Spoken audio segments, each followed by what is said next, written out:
adalah tentang skin anexa tumor. Jadi untuk skin anexa tumor ini ternyata dia ada secara garis besar ada 5 buah yang kalau saya lihat ada yang memang yang pertama malignan, lalu juga ada yang benign-nya, baik itu nanti yang ada diferensiasi dari ekrim dan apokrin ataupun juga nanti yang dari folikular, atau juga ada memang ada lokasi-lokasi tertentu yang memang jadi suatu garis besar. Ini ada gambaran skematik saya ambil dari jurnal. Kalau kita lihat ini ada lapisan epidermis dan ada bagian dermis, di mana pada ini ada folikel rambut yang ada beberapa dua muara di sini, yaitu muara dari apocrine sweat gland dan juga ada sebaceous gland, serta juga ada yang eccrine sweat gland. Ini dia langsung memiliki muara ke luar. Sedangkan untuk apocrine ini dia dari komponen dari sel-sel ductusnya dia akan mengalami apoptosis dan ikut keluar juga pada sekresinya. Sedangkan untuk eccrine hanya mengeluarkan si sekret saja. Dan ini ada introduction pada WHO, di mana untuk cutaneous anexa tumor ini dia merupakan suatu grup yang luas dan heterogen, di mana dia dapat terjadi dari satu ataupun lebih dari dari komponen-komponen pelengkap dari skin, dan juga rekapitulatif dari merupakan kejadian rekapitulasi dari terjadinya perkembangan embrio. Selanjutnya tumor ini termasuk adanya predominan dari apocrine, eccrine, lalu folikular, lalu sebaceous, dan multilineage differentiation. Pada WHO dia memang angka kejadian dari tumor skin anexa ini dia paling sering terjadi pada yang benign. Lalu untuk yang seringnya neoplasma ini sering pada beberapa kasus yang akibat karena sindrom, dia biasanya lesinya multiple dan juga dekati dengan histopatologi yang sporadik. Pada proporsi yang lebih luas lagi, untuk bagian sindrom ini dia bersifat adanya autosomal dominant pattern yang diturunkan, dan juga untuk yang sindrom ini juga biasanya berhubungan dengan adanya tumor suppressor organ. Dikatakan ultraviolet radiasi ini juga dikatakan menjadi salah satu trigger untuk menjadi faktor resikonya.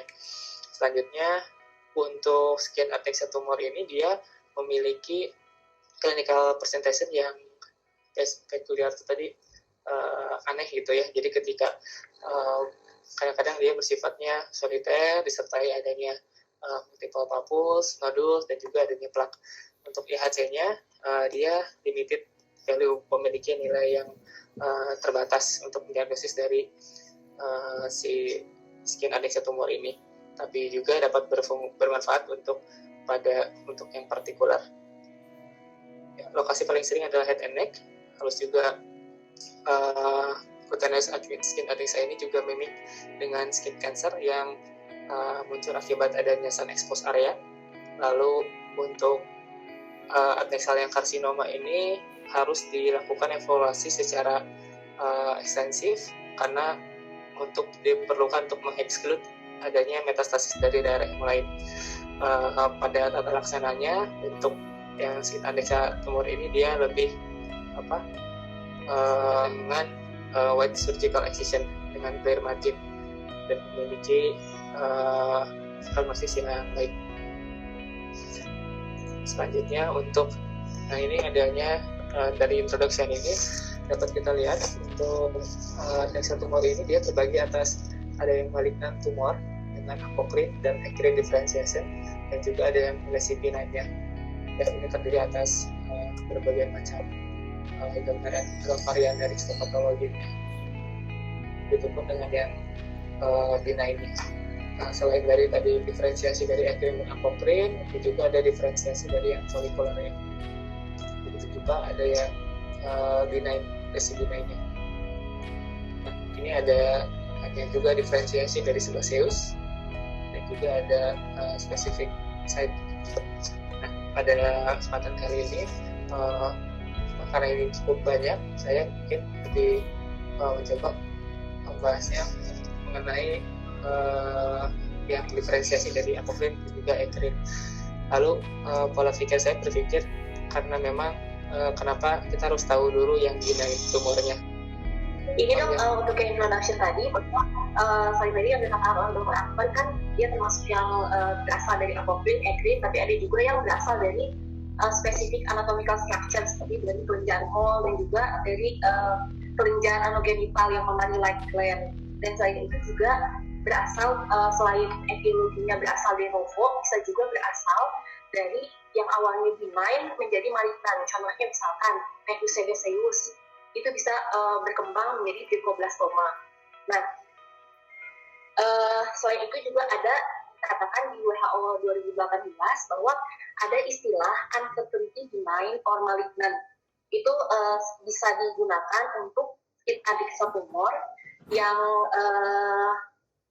kita belum mengetahui atau belum pasti bahwa itu adalah benign atau malignan sampai nanti dieksisi secara penuh ataupun dilakukan follow up lebih lanjut. Dan juga untuk presentasi klinisnya, clinical presentation-nya itu kan berbagai macam, bisa soliter, begitu paku, nodul, plak, asymptomatik sampai adanya nyeri, itu bervariasi. Namun ada bagian yang dari klinis saja itu sudah menjurus ke satu diagnosis, contohnya yang bersifat distinktif seperti siringoma. Siringoma itu kan maksudnya itu papul berwarna kuning, jadi kita lebih cenderung untuk tahu bahwa dari klinis saja itu adalah suatu siringoma. Oke, kalau sini dulu ya. Pemahaman saya, jadi kita harus tahu dulu nih yang lesi, membedakan lesi jinak satu sama lain. Dan nanti untuk yang keganasannya biasanya memang diakibatkan karena lesi yang sebelumnya. Nah, ini ada gambaran-gambaran mikroskopis, mungkin nanti bisa dibantu oleh rekan-rekan yang lain, dimana untuk yang pertama ini adalah gambaran hydrocystoma. Lesinya dia terdiri atas several cystic space di subepitelnya, bagian dermisnya, lalu juga memiliki blus material. Nah, selanjutnya dia ternyata di bagian dalamnya dia dilapisi oleh epitel kuboid. Jadi apabila kita menemukan lesi seperti ini, jadi mungkin khasnya berarti membentuk kista dengan bagian dalamnya dilapisi epitel kuboid serta ada material yang berwarnanya kayak amorf seperti itu. Jadi mungkin kalau ngeliat ini bisa tahu gitu, kalau kita kemungkinan hydrocystoma seperti itu. Nah, ini ada tumor-tumor yang lainnya, yaitu siringoma, di mana lagi nanti pada definisinya dari masing-masing tumor ini dia memang secara histogenesisnya bisa dari ekrin ataupun kelenjar yang apokrinnya. Nah, untuk yang siringoma ini dia ini secara low power magnification, dia mungkin gambarannya bentuknya kayak kistik-kistik. Lalu bisa yang bedakannya adalah sistromanya dia tampak sklerotik. Lalu untuk bagian dalam juga bisa tampak adanya massa. Lalu pada pembesaran lebih besarnya lagi, si kistiknya dia dilapisi mungkin epitel torak yang yang tidak selapis, mungkin ada beberapa lapis. Nah, ini selanjutnya ada poroma, di mana poroma ini merupakan lesi yang memiliki batas yang tegas, terdiri dari atas dari sel-sel hemoseloid, dan memang di sini katakan adanya small area necrosis. Ya, tapi kalau untuk pembesaran lebih besarnya lagi, dia terdiri dari sel-selnya yang bentuk bulat oval, namun cenderung sel-selnya di monoton. Nah, selanjutnya kalau sekilas kita melihat ini, mungkin saya berpikir ini sesuatu yang ganas, dalam artian kita dapat di sini melihat adanya kayak masuk ke dalam stroma, walaupun dia ada batas tegas dan juga adanya massa nekrosis, tetapi untuk secara sitologinya dia lebih cenderung menunjukkan ke arah suatu yang jinak.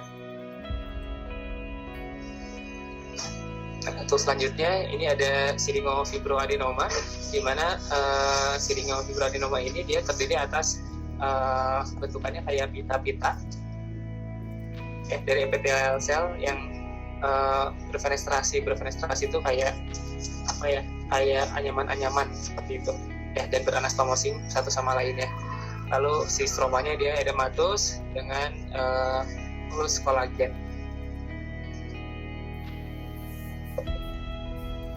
Selanjutnya ini ada hidradenoma, di mana hidradenoma ini dapat dilihat di bagian subepithelial atau pada bagian dermis. Dia well circumscribed nodules dengan predominannya adalah sel-sel yang clear, itu kan selnya clear cell. Lalu untuk biasanya untuk clear cell ini dia disertai juga adanya sel-sel dengan yang sitoplasmanya eosinofilik. Dilihat juga untuk pembesaran lagi si sel-selnya ini memiliki inti di sentral. Ya, di sini juga dikatakan ada squamate differentiation. Ini ada pembentukan keratin. Ya, ini ada selanjutnya ada spiradenoma. Ini pada pembesaran kecil kita bisa lihat ada tampak nodul berbatas tegas dengan berwarna, dengan sel-sel komponennya dia warnanya warna sangat hiperkromatis, dan pada pembesaran besarnya ini dikatakan banyaknya sel-sel basoid membran dengan basement membran material ya. Tapi pada kembali lagi bahwa ini dari diferensiasi dari kelenjar ya, tapi kita bisa juga pada beberapa bagian kita bisa melihat juga mungkin masih ada bentukan si kelenjar yang kelenjar sisa, mungkin yang kelenjar yang awalnya. Nah, ini tampak lebih kompleks lagi untuk patternnya. Ini adalah silindroma, di mana sel-sel epithelial ini dia terdiri atas dua buah tipe sel. Ya, ini ada yang peripheral layer dan juga bagian epitel dan juga pada bagian dalamnya. Kalau pembesaran besar ini bagian epitelnya, pada bagian perifernya kayak seolah-olah membentuk susunan palisade.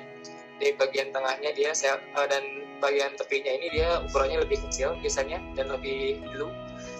Untuk pada bagian tengahnya dia merupakan sel-sel yang besar. Untuk dengan sitoplasmanya dia lebih pucat. Ya, seperti itu. Dan juga ini ada area-area diferensiasi dari dukta. Nah, berikutnya ini ada tubular papillary adenoma. Ya, kita bisa lihat ini hanya saja tidak tersebar luas, mungkin hanya pada satu area saja, di mana terdiri dari kelompokan sel tumor yang memiliki batas tegas dengan komponen dari bentukan struktur tubulur dan juga ada yang kistik. Ya, di lapisnya dia epithelial torak, sebagiannya ada hiperplastis. Juga pada bagian yang kistiknya kita bisa lihat pada bagian lumen adanya masa nekrosis, serta untuk epithelialnya dia tampak kayak ada papillary projection. Ya, jadi ini merupakan tubular papillary adenoma. Seperti namanya, ini ada Syringokista-adenoma papilliferum. Dia tampak berpapil atau bentuk seperti jari pada gambaran pembesaran kecilnya. Untuk pembesaran besarnya kita dapat lihat si epitelnya dia tidak dilapisi oleh selapis saja, tetapi dia dilapisi oleh bisa dua atau lebih dari barisan-barisan sel epitel tersebut. Ini dikatakan apocrine epithelium. Ini ada bentukan kayak space bentukan celah kelenjar. Dan juga ini ada selanjutnya apocrine mixed tumor. Dikatakan ini diferensiasi dari apocrine dengan adanya mix, ini campuran. Ini pada pembesaran kecil dapat dilihat well circumscribed neoplasm dengan dua komponen katanya. Ini ada komponen epithelial dan juga mesenchymal. Kalau diperbesar untuk epithelial komponennya ya dia membentuk tubulus ya, membentuk tubulus. Ya. Lalu selanjutnya membentuk tubulus, kalau saya lihat mungkin ini juga saling bersatu satu sama lain. Dan juga ini kita lihat ada komponen dari stromanya, dia myxoid.